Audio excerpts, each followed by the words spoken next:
Hey guys, what's up? It's Bobby with Gilk Sports Cards. Hope you are having a fantastic day. If you haven't, please subscribe to the channel. I have a dream of getting to 2,000 subscribers someday.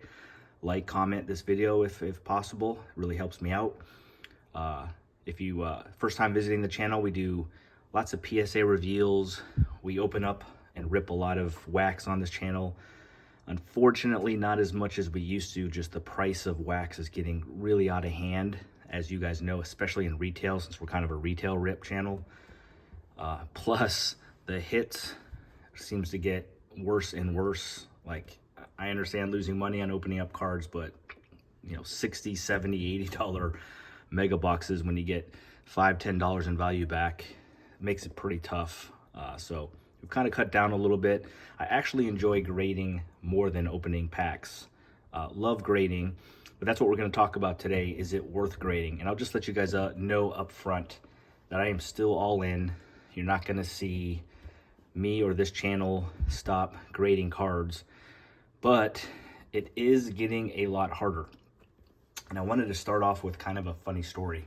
So a couple years ago, I remember all these YouTube channels and even articles online and Instagram and all this kind of stuff talking about how PSA grades way too easily, how nobody respects their grades, and that you should grade with, you know, other companies. And I get that side of it, right? Like, I understand, especially the old schoolers, you know, especially on vintage stuff like that, like for sure, but that you want a clean card, you know, to be graded correctly. But in the back of my mind, I always thinking like, now some of these people that were saying that were actual, you know, guys or gals that like grade and flip cards. And I'm like, are you, sorry to say it, but I'm like, are you dumb?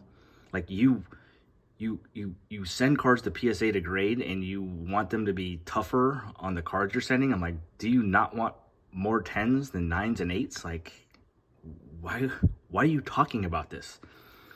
Well, for those of you that were saying that kind of stuff, your dream came true, because PSA is absolutely, I'm going to say it, they're freaking brutal right now with how tough they are grading cards. And I know they went through some changes. Obviously didn't like it, but they changed the centering process and made it a little more difficult or less lenient on centering to get a PSA 10. But my last 3 submissions, and please tune back the last couple of weeks and watch them if you haven't seen them, have been absolutely brutal. I make mistakes, I'm human, but I will say before the last 3 submissions that I was probably averaging at least 60% PSA 10 gem rate. Now again, guys, I send in ultra modern cards. So obviously that's a lot easier than, like, you know, vintage stuff. But these last 3 submissions, I was probably under 30% for PSA 10s. Now again, I'm a human and I make mistakes. And this might not sound like a lot of time, but I spend at least 60 seconds on every card before I, you know, send it off to PSA. If I see any fingerprints, obviously clean it up. If it's not centered perfectly, if there's any type of white on any of the corners, I don't play around. I don't send it in. So, I mean, 99% of the cards I send into PSA, I'm expecting I have a pretty solid chance at a 10. And again, these are ultra modern cards. In my last 3 submissions, I got under 30% PSA 10s. It's freaking nuts. Now, can we blame PSA 10 for all of this? Probably not. We've all been talking about this as well. You know, Panini specifically, you know, they know they're if you don't know, they're not going to have the license very much longer. And I don't think I'm not saying they don't care, but their quality control, like Prism specifically, like all Prism, WNBA, NBA, NFL, etc., has been terrible. Donruss Optic, like I've gotten I haven't graded a ton of Donruss Optic football. I maybe have gotten 12 cards back, and I've only gotten 2 PSA 10s, like 2 out of 12, and some 9s and also some 8s in there as well. So they're just kind of like, hey, we're losing the license. Like, let's just spend as little money as possible on quality control and make as much of this product as we can to make as much as money as we can as, once we lose the license. And it's not right, but I think we all kind of get that, right? You're no longer going to be able to sell licensed cards. Of course, you're gonna make as much money as you can until that point, but it just sucks. It just sucks for us. And I'm not gonna give Topps, Fanatics, a pass either. Like, their quality control hasn't been as good as I liked, and Fanatics has been really irritating with how their prices are going up. Like, Topps Chrome mega boxes at $70 in Walmart and Target. Like, I'm getting off on a different subject here. We're supposed to talk about grading, but to make a long story short, it's just been pretty brutal, and quality control on both companies, not good. And that is part of a reason why we're not getting as many 10s from PSA as we used to. But again, I'm checking the cards. I know the quality control is bad, and I'm not seeing it. It feels like in the past, the graders, if it was kind of close in between a 9 or a 10, they would give you the 10 at PSA. And now I feel like if it's kind of either way, they're going 9. Like, the card's got to be perfect to get a 10 now. So, and then to make, things even more complicated, and, this is going to happen, people are getting smarter. There's less inventory of solid, clean singles on eBay to buy. So that's make it tougher. I'm definitely, the cards I'm buying coming back, I'm seeing why they're selling that stuff on eBay and not grading it themselves. A tip, I'm sure if you guys don't already know, if I'm buying a card on eBay and I see that the seller is selling graded cards as well, even though it looks perfect, guys, don't buy that single on eBay, because especially if it's a nice card, right? Like, why aren't they grading it themselves? Like, 95 out of 100 times, those cards come back with some type of issue. And I'm trying to get off consignment as well. I'm trying not to buy as many cards on consignment like I used to, like ComC and some quick consign, some of those companies, because usually, and I'm guilty of it too, because I send my cards into ComC. Usually those cards have flaws, and that's why people are sending it to them. But again, getting a tantrum on other stuff. But yeah, it's just getting, even though I made only got 30% on those last 3 submissions, I don't think I lost money. I'm not at the point right now, because I'm not to be selfish and greedy, but I'm making $0 on this channel. I'm doing it for fun anyways. Of course, someday I would like to make a few bucks, and I would bring that back to you guys with, like, freebies and fun things like that. But I'm not currently making anything on this channel, and I have a full-time job. So I would like to do someday where PSA reveals and all that kind of stuff, I'm documenting what I'm buying it for, what I'm selling it for, and kind of give you guys all that information.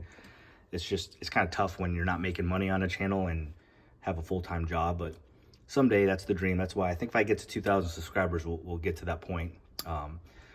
But yeah, just grading is just all around just getting more difficult. There's not gonna be really, PSA is so backed up. I don't see any specials for us coming up. So we're gonna have to continue to spend $20 plus just to grade any cards. And like I said, I'm all in. I still have 5 submissions at PSA. So we have some cards coming, but I have definitely slowed down. Now, part of it is because of what's happening and my frustration with the grades I'm getting back. That is part of it. Another part of it for me is that right now is just kind of a goofy time. Like, I'm buying singles, right? It's kind of too late for football, right? The season already started. Prices are already starting to go down. Like, name a player that's, going way up right now after the first, couple weeks of the football season. Yeah, there's a couple, for sure. A couple quarterbacks have looked pretty good, and then unfortunately, like Joe Burrow, right? And last night, McCarthy looked pretty bad. Penix got the win, but he had like 100 yards passing. JJ Daniels has been, good, but not great. My boy Caleb, man, freaking Bears look terrible. 0-2. He's looked kind of sloppy. Cam Ward, I've been thinking a lot about this year's draft. Man, like, who am I supposed to buy? Now Ashton hasn't played his second game. It's Monday morning here, so I'm not sure when I'll post this video, but he hasn't played his second game yet. He looked all right this first game, but like quarterback-wise, Shador's probably not going to play. Maybe not Gabriel either. We'll see. The guy in Tampa Bay, Agnuba? That's probably not how you say it, but he looked pretty solid his first game. We'll see how he plays tonight. It's just, so football, I'm not really sure who I should be buying right now. Basketball, it's kind of too late. And I have a ton of ton of basketball on the way. But if you were to send those cards in now, you're going to get them after the season starts. And my goal is always to sell the majority of the cards before the season starts. And then baseball, I have been buying a lot of Christian Campbell. His prices are kind of down. I love Junior Caminero. I've been trying to buy his stuff, but he's hitting so many home runs that his prices are gone up. Matt Shaw, I like for my Cubbies. I think he's going to have a pretty good year next year, potentially. Just kind of like Pete Crow Armstrong last year, jumped in, had a great year this year. There's a few guys, but all the guys I just named, even though Campbell's down a little bit, his stuff's still expensive. You can't get an auto under $80. So you can't go too crazy. Caminero stuff is nuts. Matt Shaw's too expensive for a guy who's batting 220 this year. I mean, he's got a lot of power, but his prices are too much. So baseball, this is a good time to buy baseball, but it's been tricky. So big question for you, a couple. Are you guys still grading? Is PSA still the company to go to? I still send thicker cards to SGC. I'd like to send those to Beckett, but again, I just don't trust them right now. And what players are you guys picking up right now? Who should we be buying, or what sport? But anyways, to make a long story short, guys, I'm still all in. You will still see some grading on this channel. I still love it. It's just getting harder, and that kind of happens in life. So hopefully the quality control gets better as soon as Topps Fanatics completely takes over here in a couple months. Hopefully they make a stronger impact and really work on that. And hopefully PSA lightens the grading standards just a little bit. It will affect them eventually. And I've been watching a lot of reveals. It's not just me. A lot of guys, unfortunately, are getting 25, 35, maybe 40% PSA 10s. And I can already see in their videos that they're okay with that.